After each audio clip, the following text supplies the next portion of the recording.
Good morning, good afternoon, good evening, good middle of the night. I don't know. Depends on when you are up for some Bible study. But I am in the afternoon right now. So I was like, okay, time to hit it and let's get on to the next portion of our Elijah study. If you don't know what's going on, my name is Tara. I'm the Mudcreek Stitcher, and I have started a Bible study on Elijah, not Elijah, because that's another prophet, and Elijah is a prophet as well.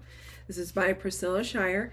If you don't know who she is Dr. Tony Evans' daughter, and if you don't know who Dr. Tony Evans is, you need to find out because he is amazing. So anyways, I hope your day is going well. I had a busy little morning running around doing errands and the dreaded grocery shopping and all that stuff, and that's about it. Chiropractor, the good things, you know. So anyways, so we are on still week 1, and we are now on day 4. So I just released, I think last night or the night before, I don't remember now, day 3, and I had done day 1 and 2 on previous floss tube videos, but I decided to separate them for people who don't care about that, and for people who do care and just don't want to worry about cross stitch or anything at the moment and just focus on God. So here we go, day 4. I am on page 32. The process of preparation. The Bible verse says, Elijah the Tishbite, who was of the settlers of Gilead. 1 Kings 17:1a. Shauna is one of my dearest friends, a beautiful ray of sunlight in my life.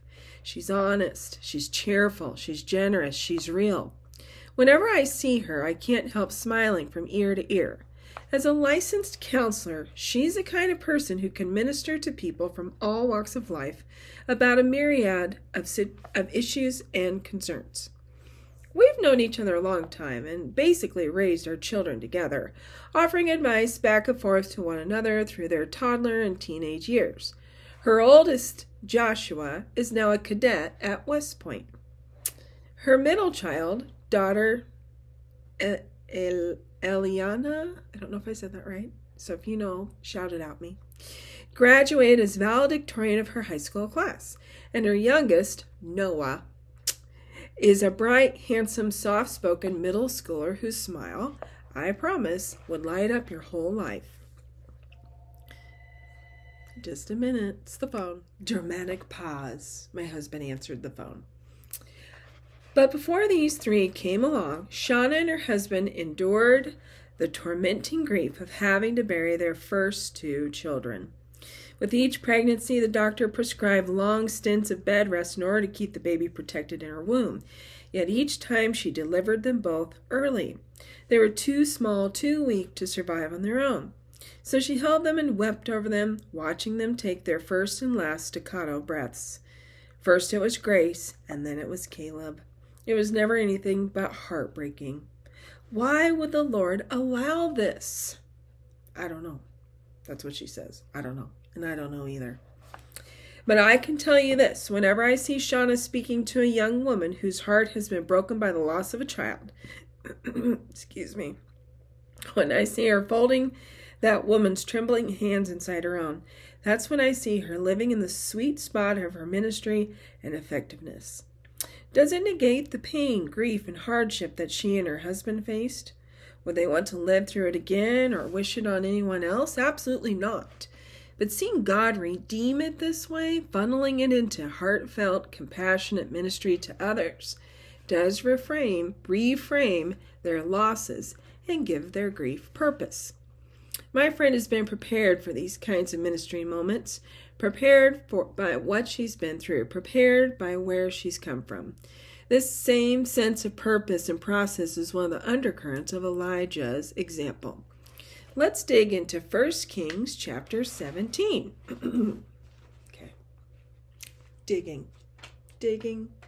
1 Kings. So, oops, I think I passed it. Deuteronomy, Joshua, Judges, Ruth.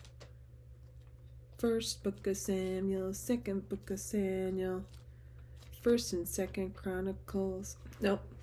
First and Second Kings, then the Chronicles too. I'll get it eventually. That was a Sunday school song my mother-in-law always taught the kids at Sunday school and my own kids. I only know part of it, obviously. I should learn more of it so I know all the books.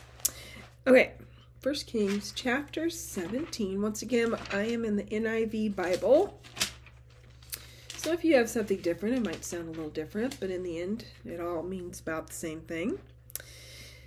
All right, this is the first mention of the prophet in Scripture.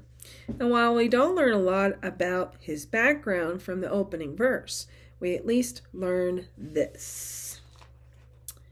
Now Elijah, I'm just going to read it. Now Elijah the Tishbite from Tishbe in Gilead said to Ahab, "As the Lord the God of Israel lives, whom I serve, there will be neither dew nor rain in the next few years except at my word." Okay, so that is verse 1, 17:1. So Elijah was a prophet. We know that. And Elijah, his hometown was an area called Tishbe. Does anybody know? I don't know. Something Tish. And he was considered a Tishbite. And his first allegiance was to God. Okay, his first allegiance was to God. The exact location of Tishbe, I'm just going to call it Tishbe, despite being home to one of the greatest figures in all the Bible, cannot really be identified. Geologists and archaeologists have never been able to pinpoint it with any degree of accuracy, but Gilead comes with a bit more documentation. For the first time in our study, I want you to turn to the map I have provided for you on the inside back cover. Take a moment to survey it, making mental note of the places you know about, as well as the ones you're completely unfamiliar with. Now, look specifically at the area known as Gilead, east of the Jordan River. It actually shows up in the Bible on quite a few occasions. For you on the inside back cover. Oh, yeah, there it is. There it is, the map. Israel. Okay. I do like to look at the maps. I used to not care about it, but the older I get, the more I care. So Tishbe. Oh, it's off the Jordan River, of course. Jordan River. Jesus was baptized there. I don't know if he's baptized right there, but he was baptized somewhere in the Jordan River. Okay. Now, it says, from each of the following references, what interesting fact or happening can you connect with Gilead? Okay, so Genesis 31. Go back to the beginning. Genesis 31. Genesis. See, it's a great song. I know that book. Genesis is one of my most favorite books. Genesis and Exodus. I think Moses is my most favorite. Anyways, Genesis 31. I'm in 30. Verses 17 through 21. So we're trying to learn about the importance of Gilead. I don't know if I'm saying that right either, but that's how I'm going to say it. Right? Am I in the right spot? 31 verses 17 through 21. 31 verses, oh no, I'm on the wrong spot. There it is. Then Jacob put his children and his wives on camels. Well, Jacob and Esau. And he drove all his livestock ahead of him, along with all the goods he had accumulated in Padan Aram, to go to his father Isaac in the land of Canaan. When Laban had gone to shear his sheep, Rachel stole her father's household gods. Oh, no, she didn't, but she did. Moreover, Jacob deceived Laban the Aramean by not telling him he was running away, so he fled with all he had, and crossing the river, he headed for the hill country of Gilead. So yeah, that's important to remember where Gilead started. I'm just going to make a little note here. So if you know the story of Rachel and Jacob, Jacob went, oh, there's an ant. Ugh, great. Jacob went to marry his dream girl, Rachel. But he was tricked when he asked to marry, he asked to marry Rachel. He asked her dad, okay?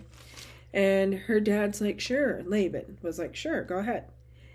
Except her dad tricked Jacob, and instead covered up the bride in all these veils and covered up the face and stuff. And after the marriage, when he went into the tent, it wasn't Rachel, it was her sister Leah. And Leah, I don't know, they talk about she has weak eyes. So I don't know if she was blind, were her eyes not good or what, or she just was homely. I don't know. So anyways, he worked for like 7 years and in order to have Rachel, because that was what Laban said. You got to work for 7 years. If you want to marry Rachel, you already got Leah. So he worked for 7 years. And then, I can't remember, he didn't get to marry her right away. And then he had to work 7 more years. So he worked for like 14 years or something like that. Don't quote me on that. Maybe read it yourself and make sure it's correct, or more correct what you read. But in the end, yeah, I don't blame Jacob for getting out there. But anyways, I have way digressed. So now let's read Genesis 37. We're once again learning the importance of Gilead. So Jacob and Rachel, unfortunately Rachel took the idol gods out of her father's house, and they fled to Gilead. So now we're on to Genesis 37, 35, 36, 37, verses 23 and 25, through 25. 23. So when Joseph came to his brothers, oh no, they stripped him of his robe, the richly ornamented robe he was wearing, the coat of many colors. And they took him and threw him into the cistern. Now the cistern was empty, and there was no water in it. As they sat down to eat their meal, they looked up and saw a caravan of Ishmaelites coming from Gilead. Their camels were loaded with spices, balm, and myrrh, and they were on their way to take them down to Egypt. Okay, so here we go again. So some Ishmaelites came from Gilead. So if you don't know about Ishmaelites, they descended from Ishmael. Ishmael was half-brother to Abraham.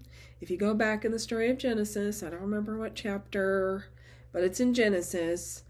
So God promised Abraham and his wife Sarah that they would have a baby, the baby that he wanted, that all the people, that his people would come from, all the descended people, his chosen people, the Israelites, would come from. So anyways, Sarah laughs. God's like, are you laughing? And she's like, oh, zoinks. And so anyways, God leaves with the angels, and after many, many years, Sarah just gets really impatient. And apparently Abraham must have been impatient too. So she gave Abraham her servant from Egypt, I believe. Was it Egypt? I think it was Egypt. I don't know for sure though. And what was her name? It's not Rahab, is it? Or is it? No, it's not Rahab, because Rahab was at Jericho. Is it Tamar? I'm sorry, I'm going to Google this up. Okay, Ishmael's mom's name was, that's right. I am Googling it. Oh, I get all kinds of weird things when I Google it. Hagar. There it is. I bet a whole bunch of you are yelling at me. It was Hagar. So anyways, she had Ishmael, and then when Sarah was, they believe she was in her 90s, or the Bible says she was in her 90s. I don't remember. Her flow started, and she got pregnant. And so God pretty much said, I told you this was how I was going to promise it. And then Hagar runs away with Ishmael, and she's like, we're going to die in the desert. But God comes and says, no, you're not going to die in the desert. I will bless you. But your son will be a wild donkey of a man, and he will have, many nations. He will have many descendants who will be wild donkeys of men. And so that's the Ishmaelites. That's how they came from. And so they also came from Gilead. So important. Okay, so now I know I'm talking way too much. I'm sorry. Deuteronomy. Genesis, Exodus, Leviticus, Numbers, Deuteronomy. Here I go. Deuteronomy, chapter 34. 34. Found it. Oh, I hate this part. It's the death of Moses. Okay, verses 34, 1 through 4. And then Moses climbed Mount Nebo from the plains of Moab to the top of Pisgah, across from Jericho. There the Lord showed him the whole land from Gilead to Dan, all of Naphtali, the territory of Ephraim and Manasseh, all the land of Judah as far as the western sea, the Negev, and the whole region from the valley of Jericho, the city of palms, as far as Zoar. And then the Lord said to him, This is the land I promised on oath to Abraham, Isaac, and Jacob when I said, I will give it to your descendants. I have let you see it with your eyes, but you will not cross over into it. It always kind of made me really sad. Every time I read that, it makes me sad that Moses doesn't get to cross through. But Moses struck the rock really hard, and he wasn't supposed to. God was pretty upset with that. So, very high, if you're a prophet, there's a high expectation from God. Okay, this ant. I have an ant. Little ant, not A-U-N-T. I would not squish that kind of ant, because I'm an ant. But it's a little ant, and it is annoying me. It's all over. And where did it come from? Probably on my shoe. Ew. Got it. Welcome to Bible Study with Tara. Okay, moving on. So Deuteronomy also points to Gilead. So Gilead was in the promised land. That was promised to Israel. Interesting fun fact, Israel has never completely had all of the land yet that God's promised to them. Not yet. Very interesting. Another fun fact, after Israel was scattered, so you got invasion from the Babylonians, they get scattered and then they start to come back again. Then you've got the Romans who came in AD 70 and destroyed everything. They scattered them again. And then you've got what's it called? Sorry, the Holocaust. And all those Jewish people were murdered and scattered again. And what's happening right now, all through that history, the Jewish people are returning to Israel. But they've never, ever inhabited or lived in all of the promised land yet. Not yet. There's all kinds of scholars and pastors that have great sermons and podcasts on this. It's so interesting that it's really, they're not going to have all of it until the Lord comes back. And then they'll have it all. Okay, moving on. Page 34. Gilead was hill country covered with dense forests and wild undergrowth. It was remote and uncivilized. Even its name, Gilead, means rocky or rugged. That's where Elijah was from, and that's who Elijah was, a mountain man, a tough, adventurous, free-ranging spirit. Picture him with calloused hands and chipped, grubby fingernails. Picture him in scratchy, burlap quality clothes. Picture his skin tanned and leathery, a thick and gnarled beard around his chin, his head topped by a matted stack of tousled, unruly hair. Elijah wasn't groomed in the sophisticated manners and etiquette of the city. Elijah lacked classical education and social polish. His verbs and nouns didn't always agree. He wasn't brought up in echelons, did I say that, of society where he could earn the kinds of credentials and connections that paved his way to success. Scholars believe he likely tended sheep on the heights of those lonely, uneven hillsides in Gilead. It's where he learned to value and endure endless stretches of solitude and silence. It's where he had time to grow into a muscular, sinewy man with the tenacity it took to stave off predators and provide for his flocks.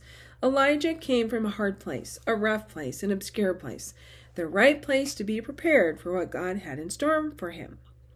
So think back to an earlier season of your life that perhaps was marked by hardship, challenge, loneliness, or obscurity. Record a few keywords below that best describes that season for you. So writing down hardships, I feel like we can all identify with the pandemic. That was a worldwide hardship, one that caused lots of challenges. I always think of that video I watched on the news of people punching each other over toilet paper. Loneliness, that pandemic isolated people, and obscurity. And it put some people into obscurity who needed serious attention and help, mentally, health-wise, and caused so many problems. So just a big picture, the pandemic. But for yourself, you might have something different that you would like to jot a few words down that describe that season for you. Next one. Have you ever questioned why God allowed you to go through that season or to experience that difficulty, and how so? I think, I'm going to go back to the pandemic. I think with the pandemic, we're now seeing why we went through it. I think it was like a test run, personally, for the future of things to come for people in our world, and how are we going to deal with it? Are we going to freak out and smack each other over toilet paper, or are we going to get on our knees and start praying to God? I guess that's kind of how I felt about the pandemic. And of course, when bad things happen, and usually for me it's like physical pain. I've had all kinds of issues with my right shoulder the last 3 years, and then I was super sick last summer. And I just found in one of my journals I'd written, "Why am I so sick, Lord?" We have to go through that season, I think. Why? You might not ever find out, or you'll find out right away why you're going through what you're going through. It's just what God does to mold us, because He is the potter and we are the clay. All right, page 35. Looking at those experiences now from your current vantage point, how have they helped shape the way you think and feel about Him today?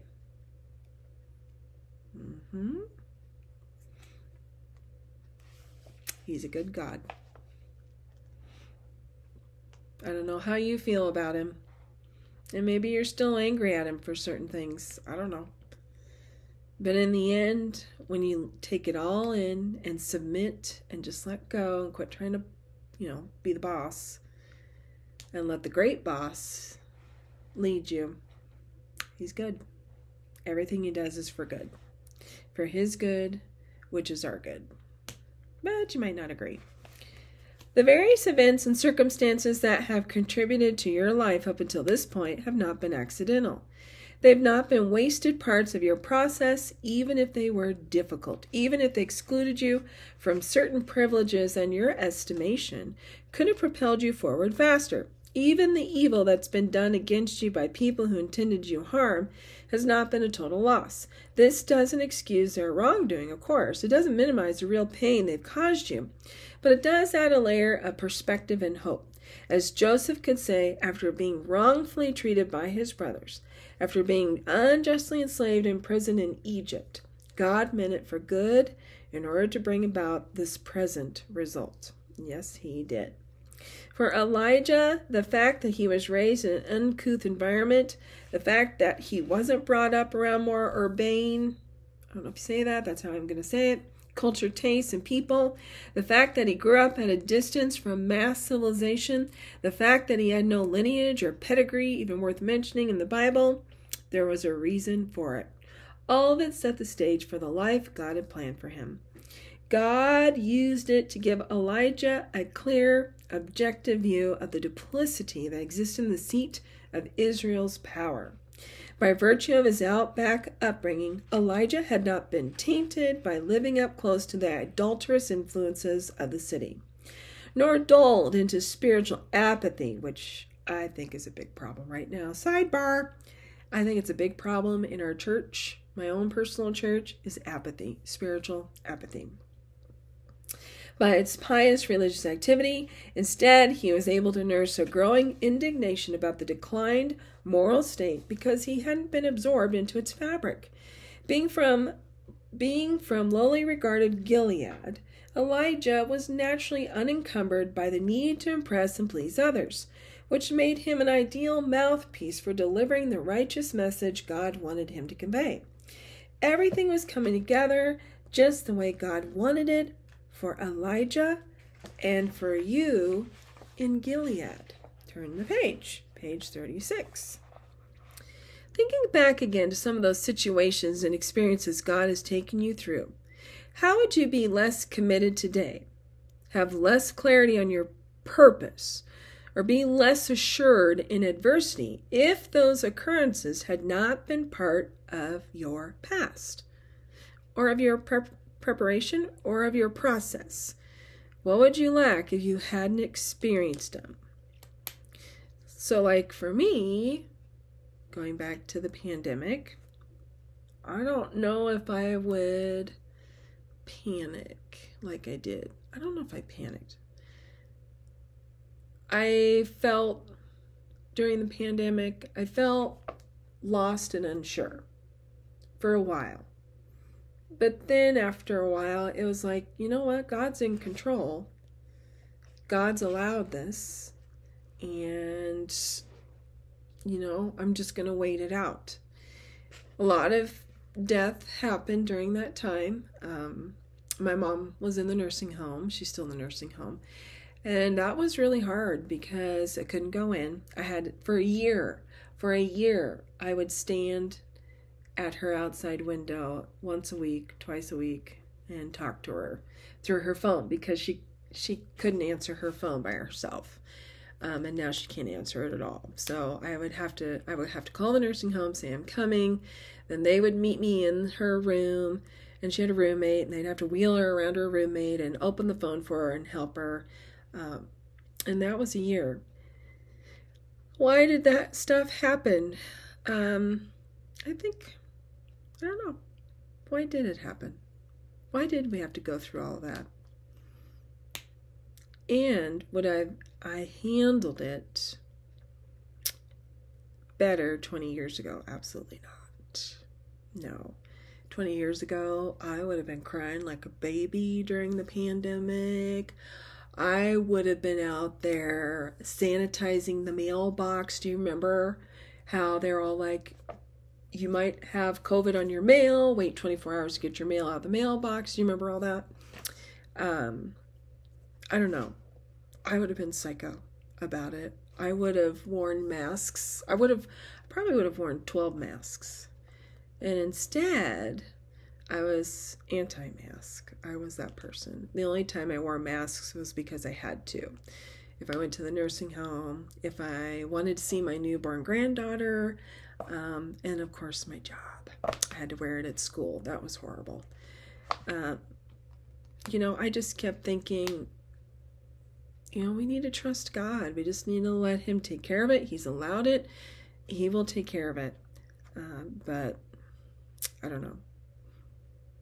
I wouldn't have handled it 20 years ago. I handled it better than I probably would have. There's still a lot of sad things that happened during that time. A lot of people passed away during that time. In fact, my mom has a new roommate. She doesn't talk. Her eyes are always shut. She has dementia really bad at the nursing home. But I got to meet one of her daughters and found out that they had lost their brother, their only brother, to COVID 2 years ago. And he was about my age. And you hear a lot of stories of that, and she was crying, but she just said, I'm a Christian, and I just have faith in God. And right then, when she said that, I was like, oh, good. You're just like, good. And most likely, I believe he's in heaven. So, I don't know. There's certain peace that God provides, even through something nuts like that he provided. There is a peace. It's not going to be easy to recover from. Nope. Not going to be easy at all because we're sinners. We're human. We are not Jesus. But God constantly turns us back to him all the time through all the Bible. And you're like, well, who cares? It's the Bible. You should care, because the Bible is God talking to us. And I heard a pastor say yesterday, he's like, there's people out there that wish God would just speak to them and just say, this is what I want you to do. And I'm like, oh, yes, I agree. He's like, no, you don't. No, you don't.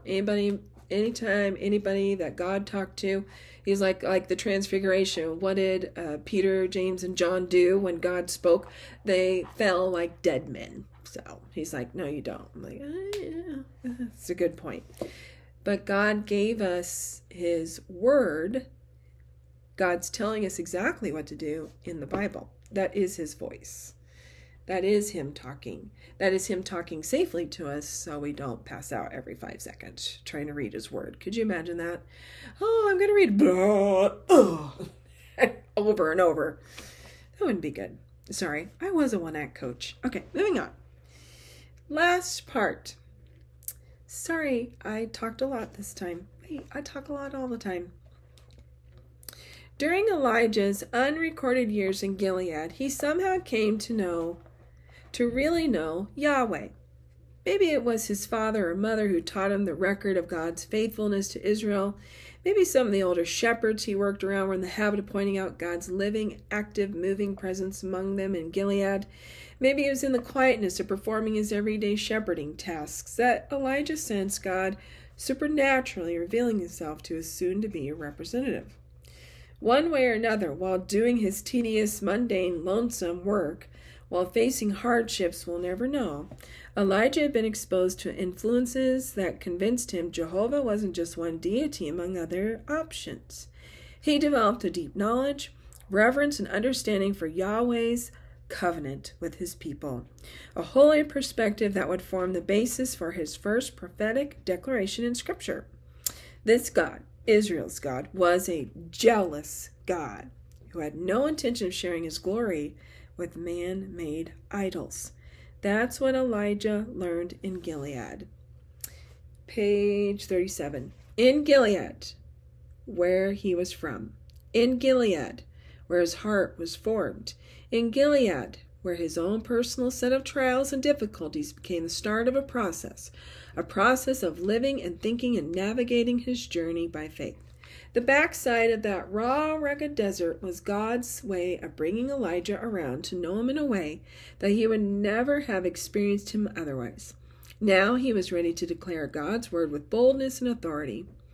Elijah's whole life was about to become a clear, bold declaration of God's power and provision. So is yours.